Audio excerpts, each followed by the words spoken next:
1894 году в Соединенных Штатах Америки в небольшом городке Ойл-Сити, штата Пенсильвания, был впервые проведен День птиц, организованный местным школьным учителем Чарльзом Бабкоком для своих учеников. Акцию поддержали журналисты местных печатных издательств, которые распространили эту новость по всей Америке. В начале 20 века праздник попал в Европу. В Париже в 1902 году была составлена Всемирная конвенция об охране птиц, полезных в сельском хозяйстве, которая вступила в силу с 12 декабря 1905 года. Ее подписали более десятка государств Европы. 1 апреля 1906 года была подписана Международная конвенция по охране птиц. Так появился новый праздник – Международный день птиц. Эта дата, 1 апреля, для проведения праздника выбрана не случайно. Именно в апреле большинство перелетных птиц, преодолевая все препятствия и длинный путь, возвращаются домой, в родные края.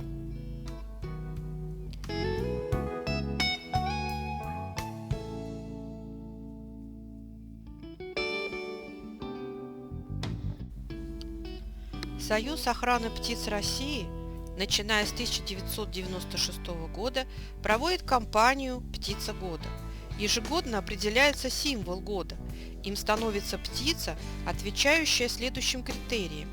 Птица должна быть хорошо известна, должна встречаться на большей территории страны, ее определение по внешнему виду, по голосу и другие не должно вызывать затруднений.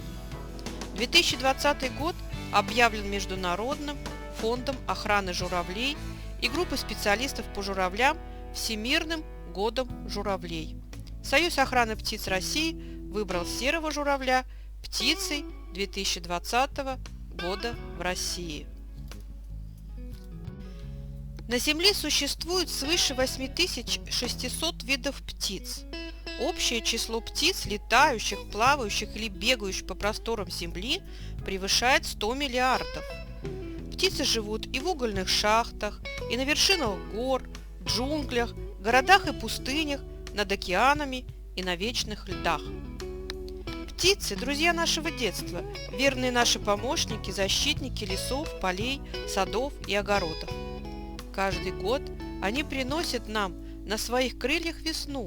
Их мелодичные, веселые, звонкие песни, яркое оперение оживляют природу, вселяют в нас бодрость и радость.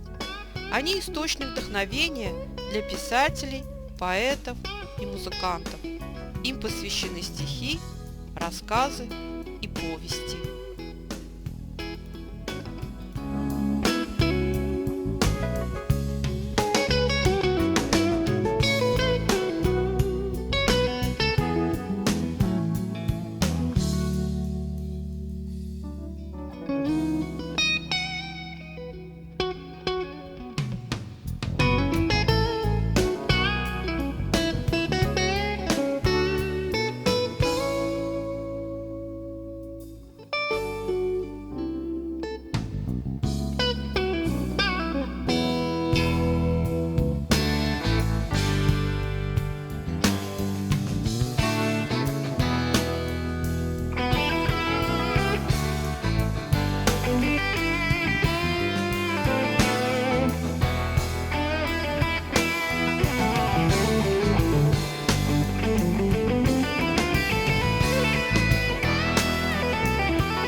А знаете ли вы что?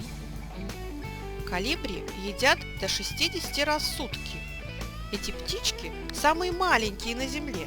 Они питаются нектаром и, перелетая с цветка на цветок, машут крыльями со скоростью 80 раз в секунду. Самая большая птица, североафриканский страус, обитает между Нигером и Суданом. Рост самца 2 метра 74 сантиметра, а вес 156,6 килограмм.